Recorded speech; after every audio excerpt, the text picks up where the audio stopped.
Тя пристигна покрита с прах, очите и мътни като на човек, който вече е плакал достатъчно за цял живот.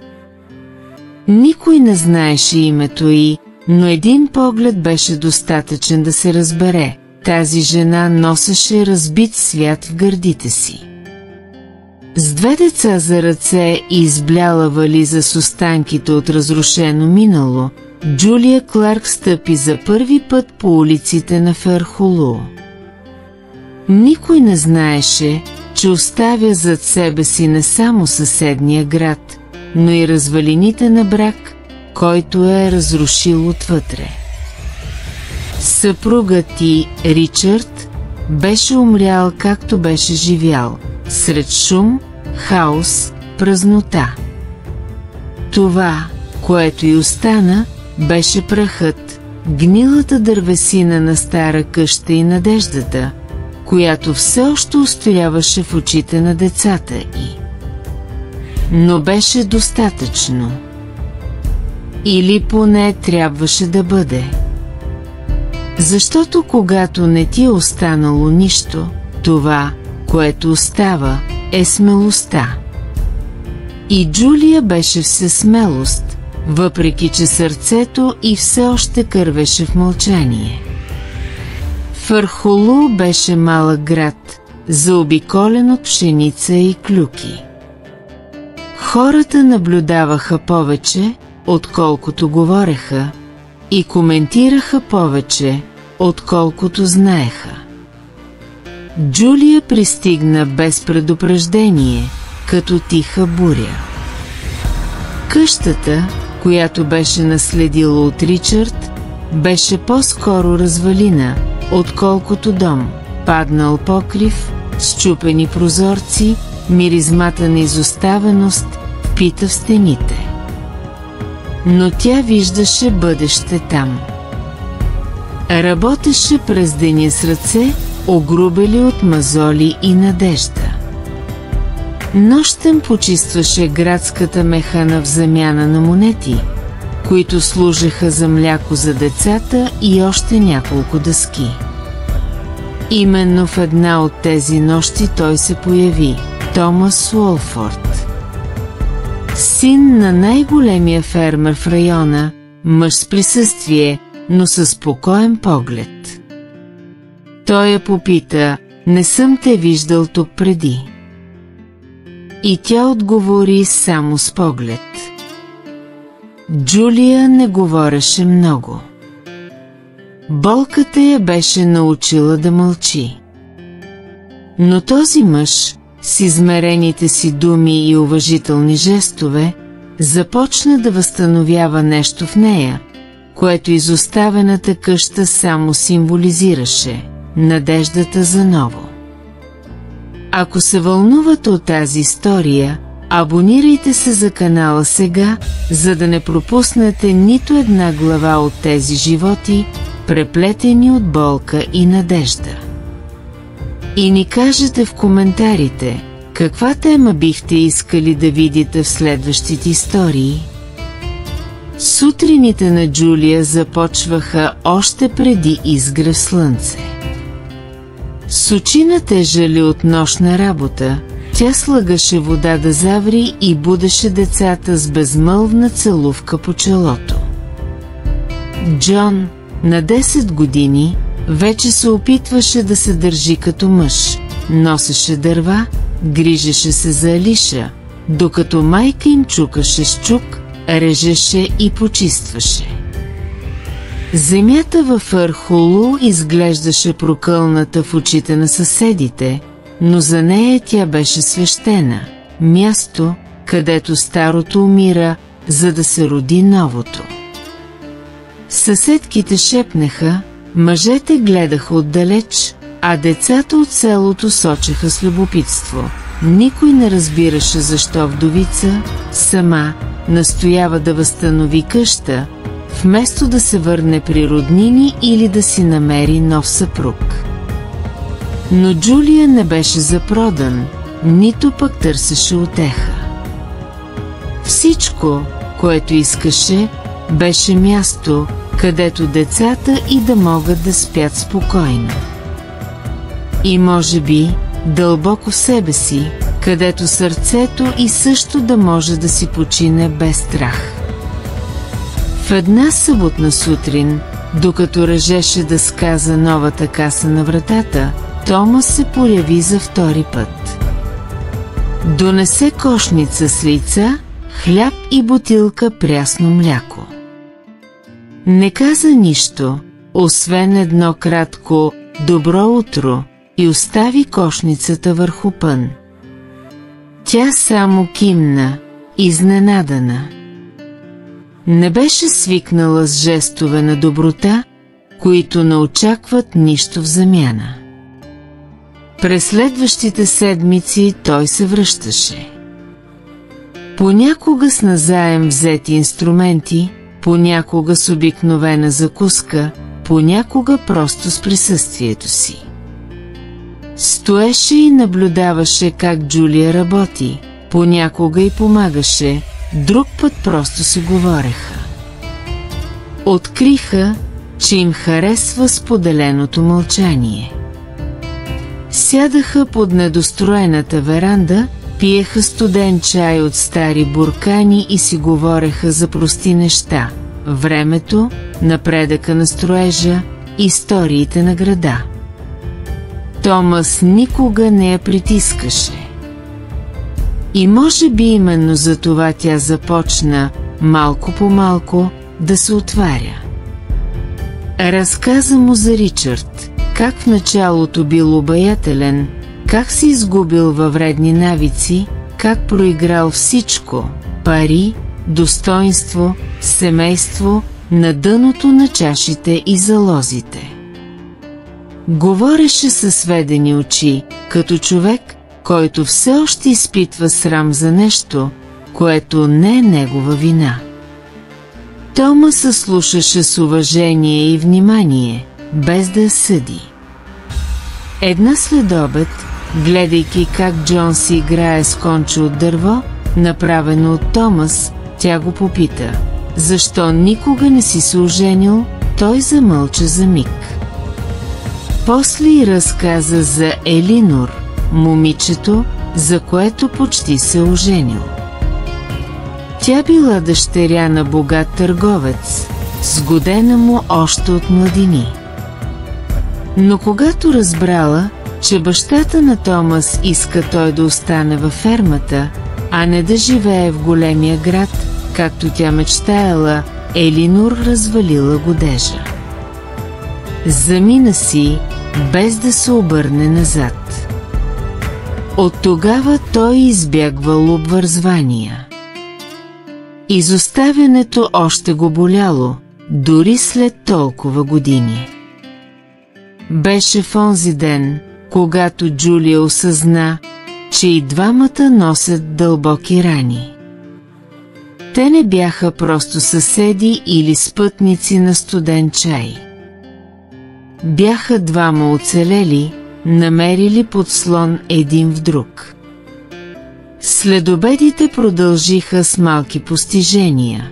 Врата, която устояваше здраво, стена, която се издигаше, срамежлив смях, който се изплъзваше между ползите на труда. Сърцето на Джулия, някога затворено за стени, започна да си позволява да го поглежда с нещо повече от благодарност. Но думи не бяха изречени. Сякаш времето трябваше да изцели раните внимателно, без прибързаност. Това, което не знаеха, беше, че времето носи изненади. А една от тях яздеше по пътя към Фърхолуу, носеща в усмивката си онзи вид обещание, което толкова често разрушаваше. Името му беше Хенри Уитмор. Носеше елегантна шапка, бутуши твърде лъскави за праха на Фърхолуу и усмивка, остра като нож. Каза, че просто минава от тук, търси земя за инвестиции, може би да отвори бакалия, може би малко училище. Но очите му не се спираха върху имотите, те се фиксираха върху Джулия. Появи се в Хана в една дъждовна нощ. Тя миеше чаши с познатата износена кърпа, тялото й уморено, мислите и далеч. Той й предложи питие, тя учтиво отказа и после започна да говори, хвалейки нейната сила, нейната красота, начина, по който се изправя срещу живота с достоинство. Тя не знаеше как да реагира. Не беше свикнала да бъде виждана като жена, още по-малко, възхищавана. Томас забеляза. Не му хареса. Наблюдаваше отдалеч, от вратата на Хана, с стиснати умруци и напрегната челюст. Нямаше право на Джулия, но ревността заглушаваше разума. Опита се да се доближи в следващите дни, но тя изглеждаше отдалечена. Хенри винаги се появяваше с нещо, сладкиш за децата, набрани цветя и истории за големия град. Джулия се смееше. А това го разкъсваше отвътре. Един следобед Томас се повика да говорят. Каза, без заобикалки. Този мъж не е този, за когото се представя. Внимавай с обещанията, които звучат прекалено красиво. Тя го погледна с хладнина, която никога не бе използвала срещу него. А ти кой си, че да решаваш това? Мислиш ли, че можеш да ме защитиш от целия свят? Мога да се грижа сама за себе си. Това беше първият им спор. Болката беше в очите и на двамата. Джулия се затвори в себе си. Томас замълча. А Хенри, внимателен, се приближи още повече. Но Джон, малкият, не вярваше на мъжа с лъскавите обувки. Една вечер го последва незабелязано и чу странен разговор в обора зад Хана. Хенри уреждаше някакви документи. Говореше за отнемане на къщата и оформяне на ситуацията, женитба, ако се наложи. Джон хукна към майка си, задъхан, изплашен. Джулия, подозрителна, реши да изчака. Няколко дни по-късно го видя да рови из документи вътре в къщата и сам сякаш му принадлежи. Изправи се срещу него. Той се опита да се оправдае, заекваше, говореше за любов. Но очите на Джулия вече бяха отворени. Изгони го без колебание. В края на следобеда тя тръгна към фермата на Олфорд. Намери Томас до кошарата, с гръб към нея. Повика го. Трябвало е да те послушам. Той се обърна, в погледа му имаше болка, но и нежност. Джулия протегна ръка. Тома се хвана. Без думи възстановиха прекъснатата връзка. Имаше още много за изграждане, но и много за което да се надяват. На верандата на къщата, която вече имаше покрив и прозорци, те седяха по здрач.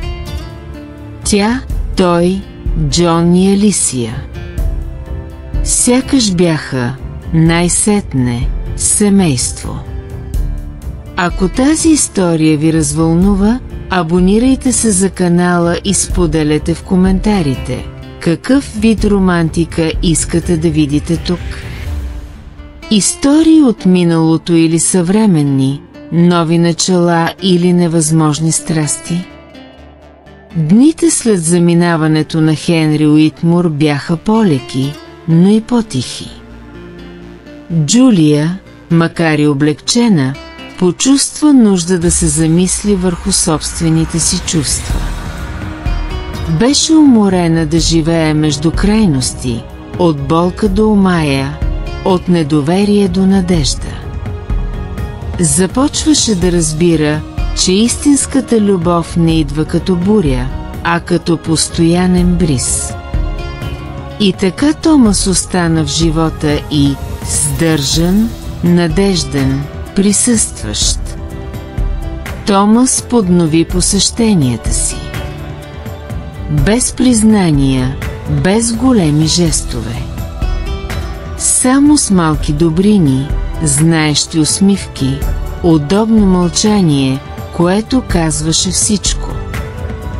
Един следобед донесе семена от лавандула, казвайки, че прогонват злите духове и ухаят на душа.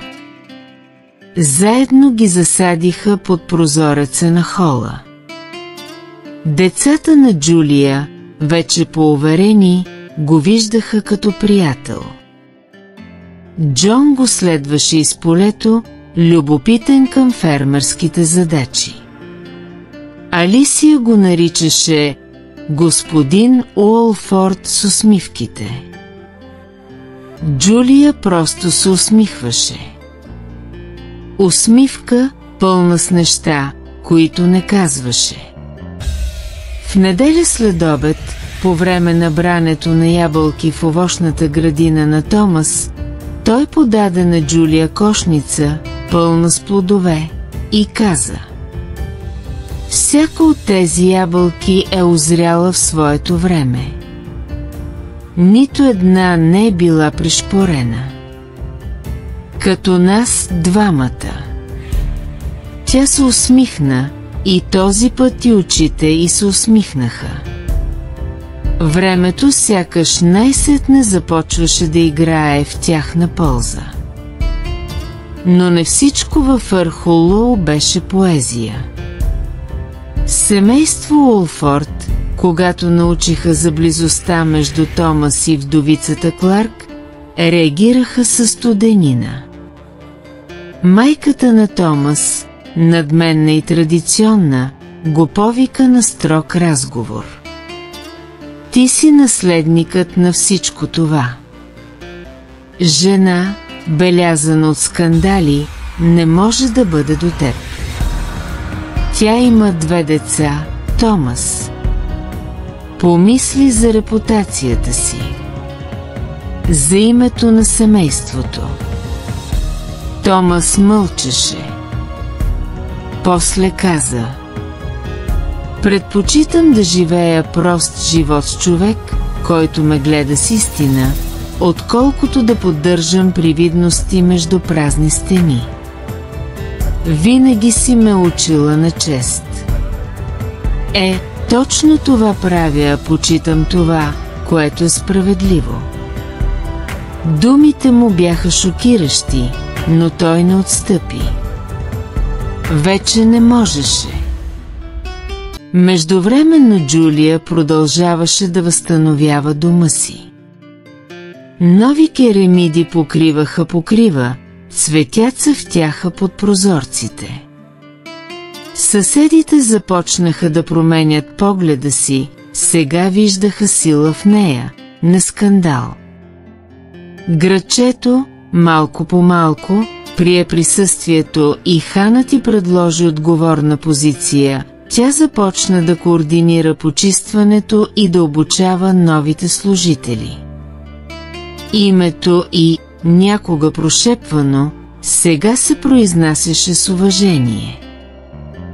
В една спокойна вечер, под дървената веранда, Томас събра смелост. „Джулия, мога ли да ти разкажа една мечта, която имам от известно време? Тя го погледна любопитно. Той продължи. Мечтая за дом, в който се събуждаме заедно. С мирис на кафе и смях на деца.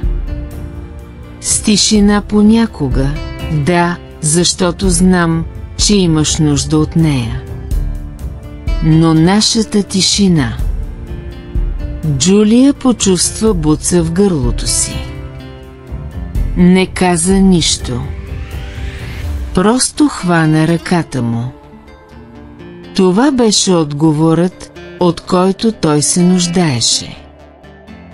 На следващата сутрин Томас донесе още дървен материал, за да построи малка барака в задния двор, нещо като място за играчките на децата и също така работилница за Джулия, която сега започна да шие за други хора. Дрехите, направени от нейните прости ръце, станаха желани в целия регион. Фърхолу най-сетне се предаде пред таланта и деликатността на тази жена, която някога бе пристигнала покрита с прах. Но съдбата все още криеше изненади. По време на панаир в съседния град, докато Джулия продаваше дрехите си, а Томас договаряше семена, един мъж се приближи до щанда. Беше млад, с ясни очи и излъчване на човек от добро семейство. Спря пред дрехите, погледна Джулия и каза: „Вие ли сте госпожа Джулия Кларк?“ Тя кимна. „Аз съм племенникът на Елинор.“ Томас, чувайки това име, се напрегна. Джулия го погледна, объркана. „Тя е много болна“, продължи младежът, и ме помоли да намеря господин Олфорд. „Иска да се извини. Казва, че носи вина от онзи ден. Никога не е била щастлива.“ Мълчание се спусна между тях като тежка мъгла. Джулия забеляза объркването в очите на Томас. Все едно ехото от миналото се беше върнало, за да изпита настоящето. „Ще я видиш ли?“ попита тя с глас твърд, но нежен. Томас се поколеба. После отговори: „Ще я видя. Трябва да затворя тази глава. Но отивам само защото знам точно къде е сърцето ми сега.“ В този миг тя разбра, той нямаше да изостави. И наистина, върна се 2 дни по-късно. Донесе изсъхнала роза и плик. Красиви думи. Закъснели. Но ме накараха да осъзная колко освобождаваща е истината. Тя го прегърна. За първи път без страх. Времето във Фърхолу сякаш имаше собствен ритъм. Сезоните се сменяха с почти незабележима деликатност, а връзката между Джулия и Томас следваше същото темпо, бавно, но дълбоко преобразяващо. След посещението при Елинор, Томас се върна полек. Не защото миналото беше изтрито, а защото най-накрая беше простено не от нея, а от самия него. Джулия го посрещна с топъл чай и внимателен поглед.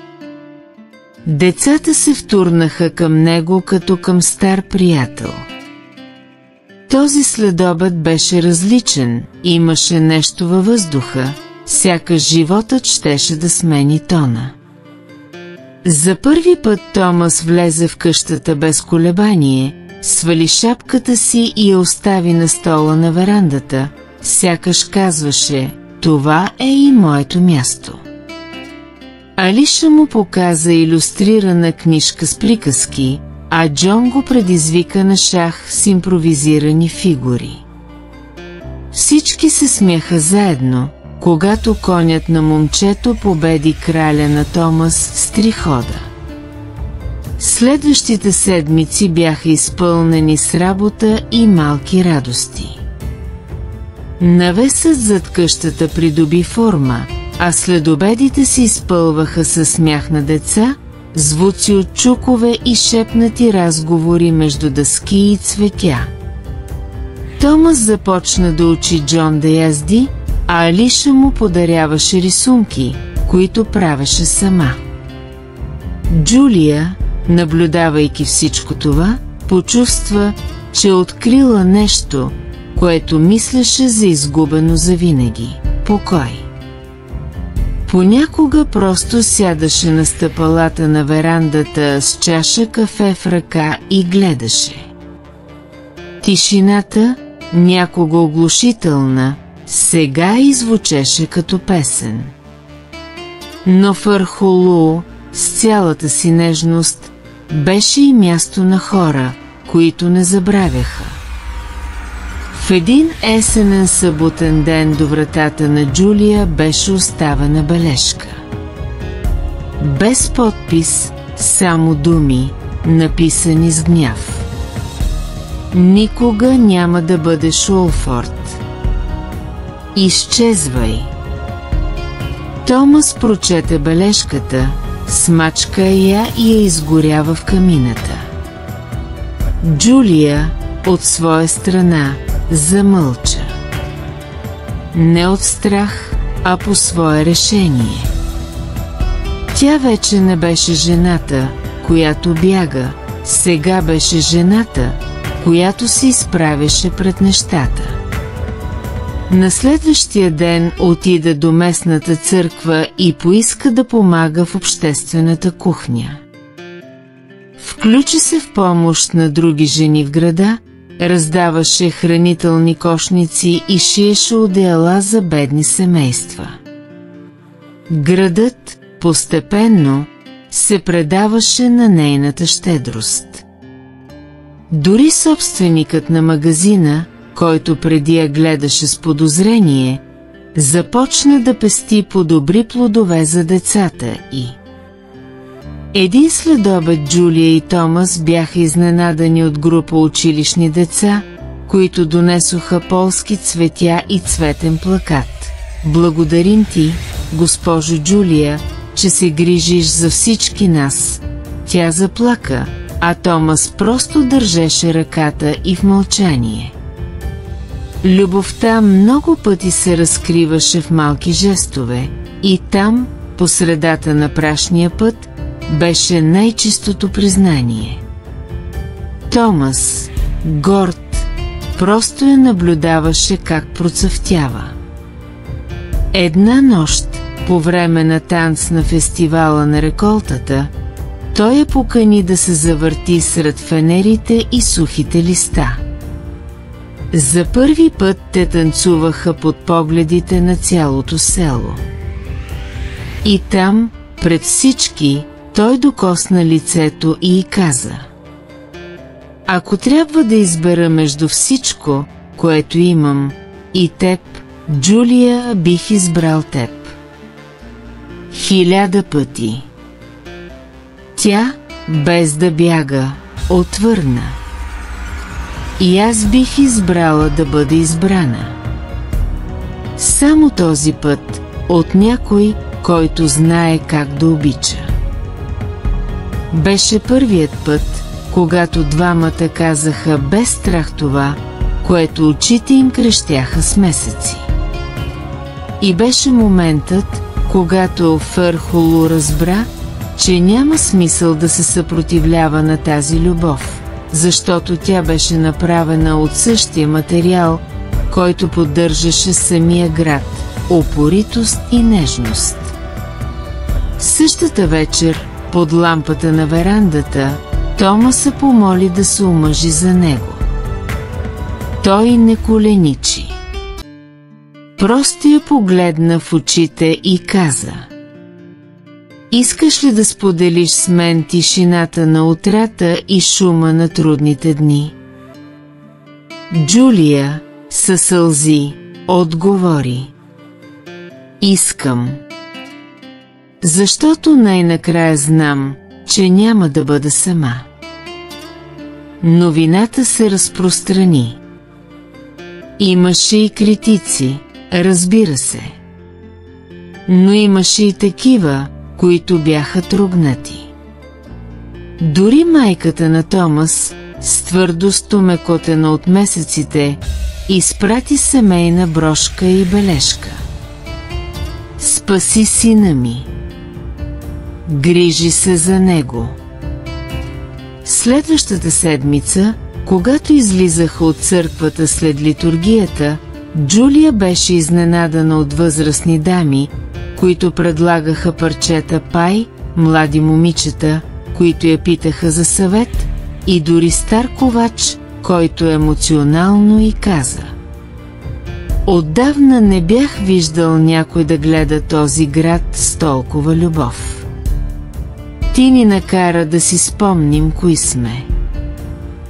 И така, сред шепоти, историята на Джулия Кларк, вдовицата, която пристигна покрита с прах, стана новата любима приказка на Ферхолу. Прахът се бе отаял, но това, което се роди там, беше по-силно от всяка буря – дом. Пролета дойде във Ферхолу като сладко въздишане, носейки аромата на магнолии и обещания за нови начала. Джулия ставаше рано, още преди първото кукуригане на петъла, и седеше на верандата с чаша кафе в ръка, съзърцавайки пейзажа, който вече сякаш и се усмихваше. Къщата беше почти завършена. Новите прозорци пускаха светлината щедро, а стаите, които някога бяха влажни и тъмни, вече имаха живот, цвят и надежда.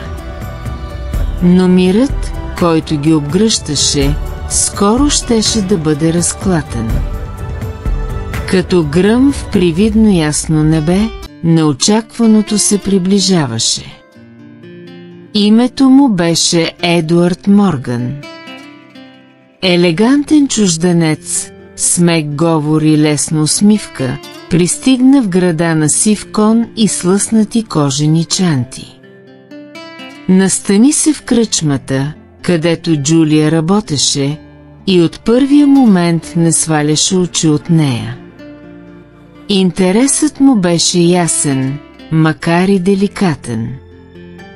Често минаваше покрай къщата, винаги с някакъв повод, търсейки информация за имоти за продан, предлагащ помощ, строителни материали или просто да поздрави децата.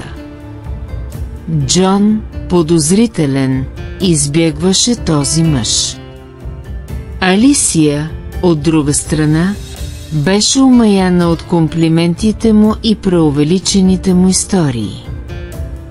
Томас наблюдаваше отдалече стегнато челюст и сърце, пълно с огън.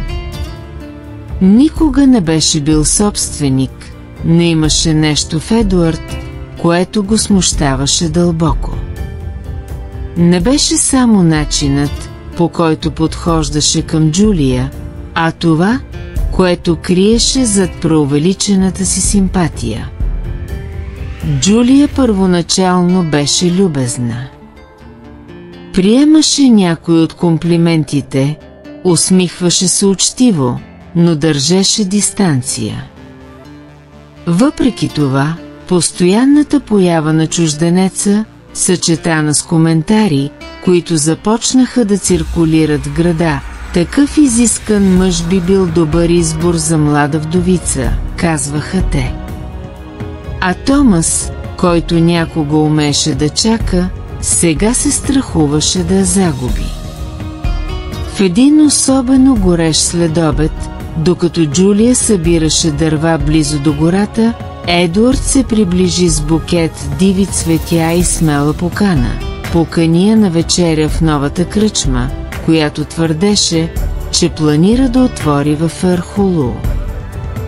Казваше, че вижда в нея жена с визия, способна да му помогне да построят нещо ново, проспериращ, модерен живот, далеч от оковите на миналото. Джулия, изненадана, любезно отказа, но се почувства поласкана. Не всеки ден някой вижда в нея повече от вдовицата, бореща се да оцелее. Томас научи за поканата дори преди Джулия да му я каже. Градът говореше.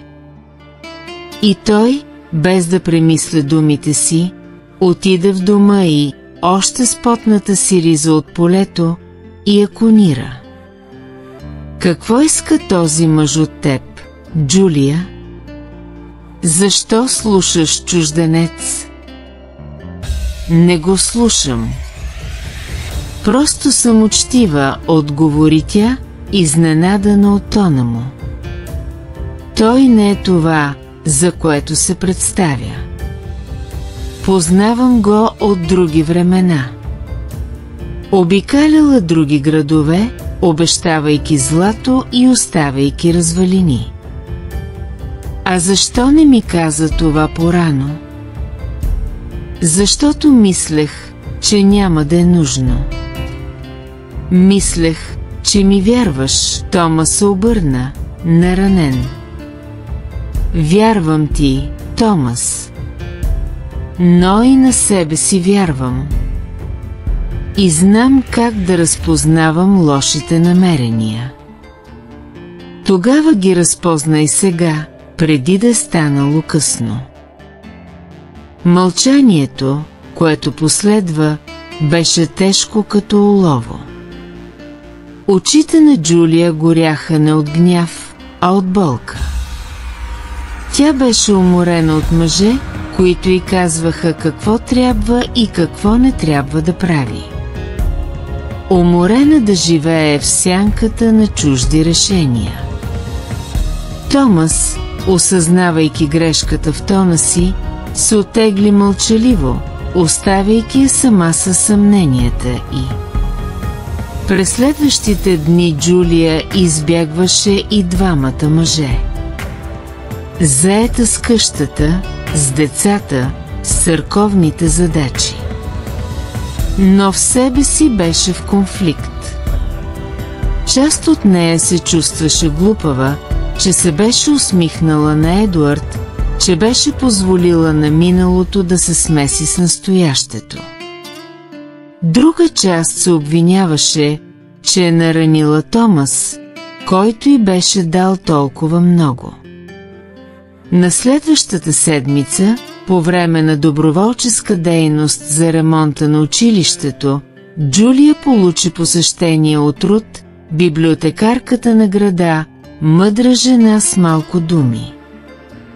Рут ти подаде стар плик. Остави това при мен преди години.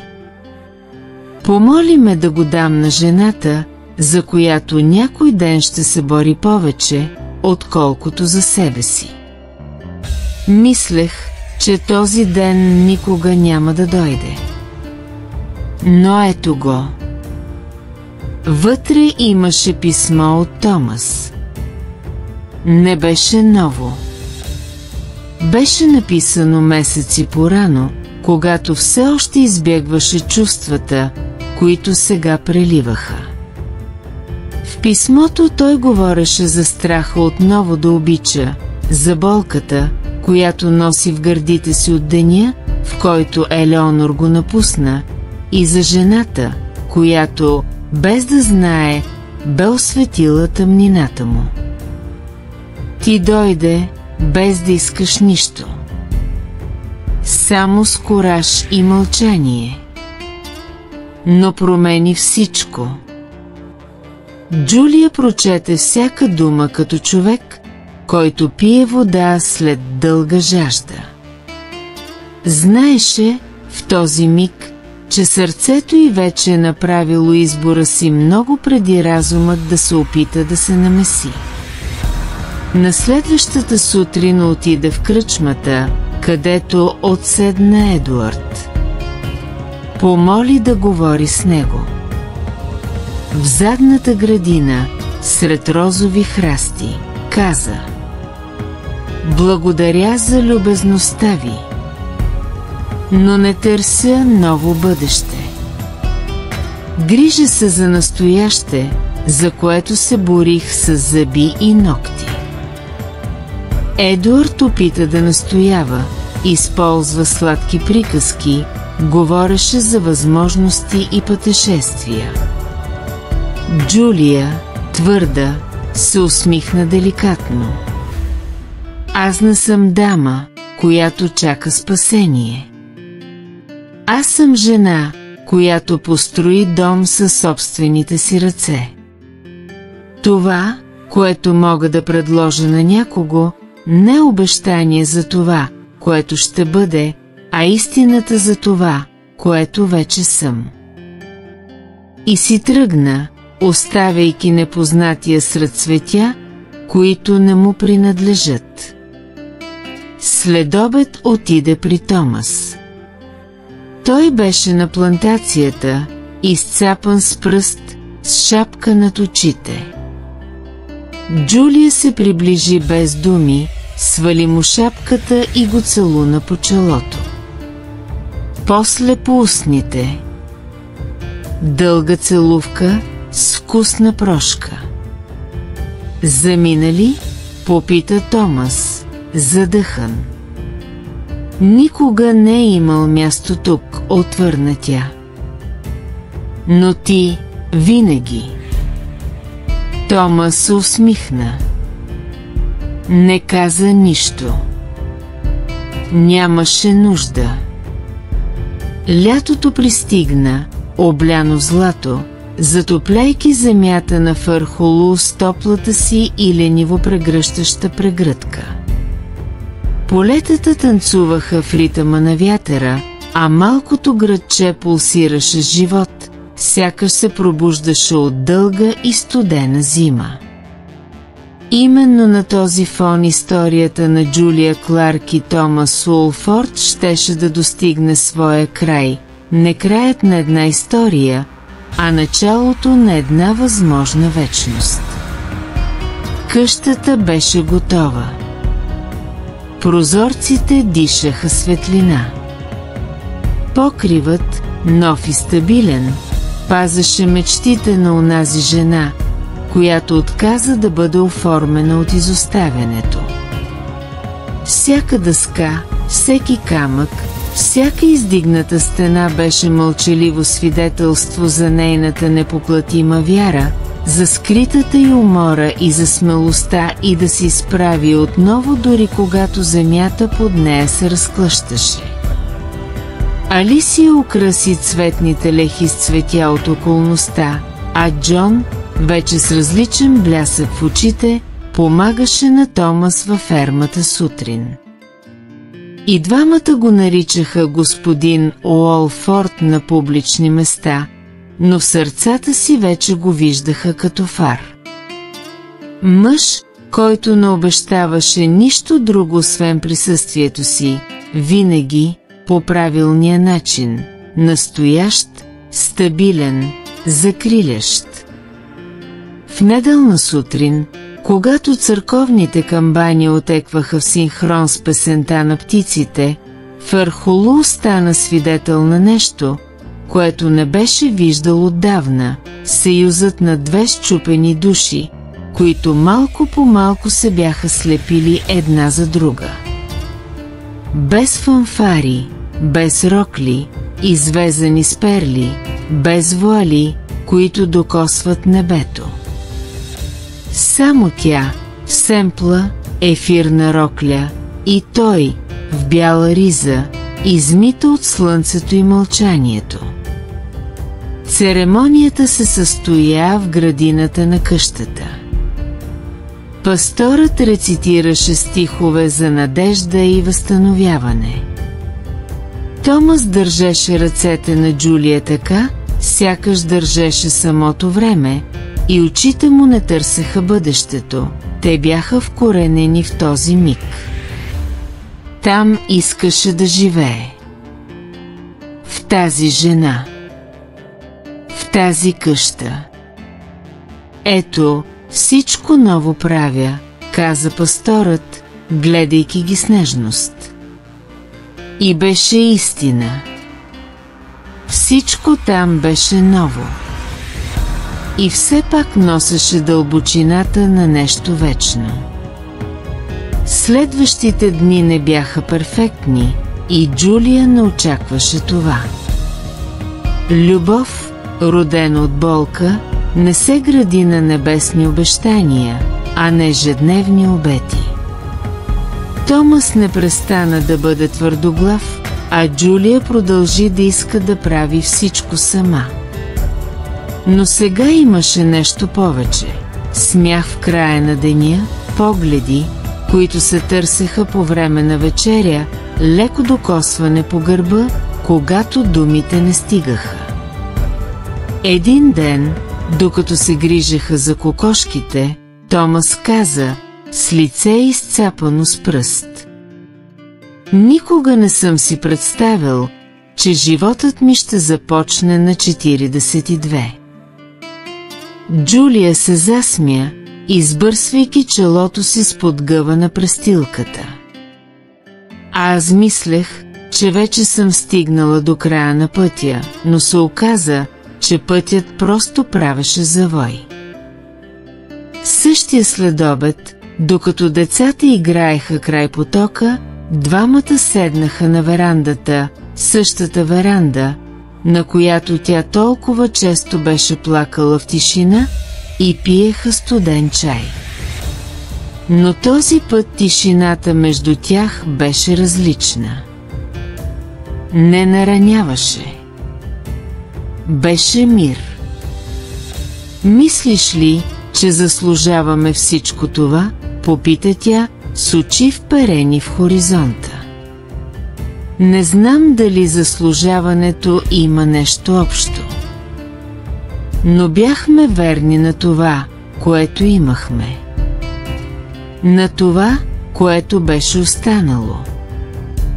И сега, виж, Бог възстанови онова, което никой не вярваше, че може да се възстанови.“ Името Джулия Кларк започна да бъде уважавано във Ферхулу.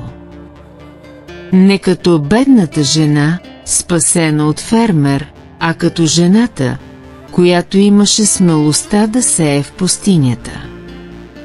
Много вдовици започнаха да я търсят за съвет, подслон, утеха. И тя даваше всичко, освен съжаление. Даваше сила. Защото това имаше да предложи. Един ден Рут, библиотекарката, организира малък книжен панаир на градския площад. Помоли всеки жител да напише писмо за деня, който промени всичко. Джулия се поколеба. Не знаеше какво да каже. Но нази вечер, седнала до Томас, с Алисия заспала скута и, а Джон четящ на светлината на лампа, тя написа: „Денят, който промени всичко, не беше денят, в който той ме целуна. Нито денят, в който къщата беше завършена. Беше денят, в който погледнах ръцете си, изцапани с вар, с пръсти, които боляха, и осъзнах, че все още съм способна да създавам. Да обичам. Да живея.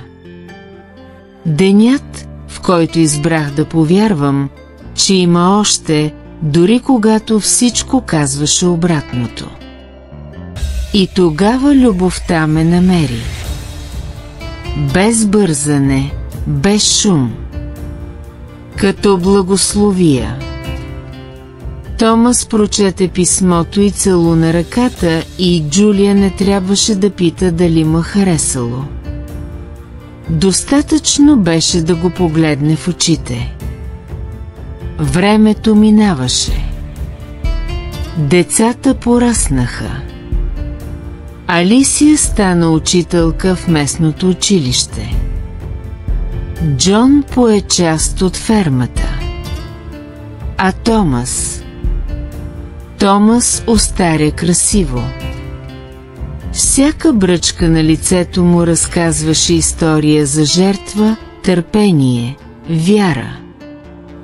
В една есенна вечер, години по-късно, Джулия вървеше през полето с тетрадка в ръка.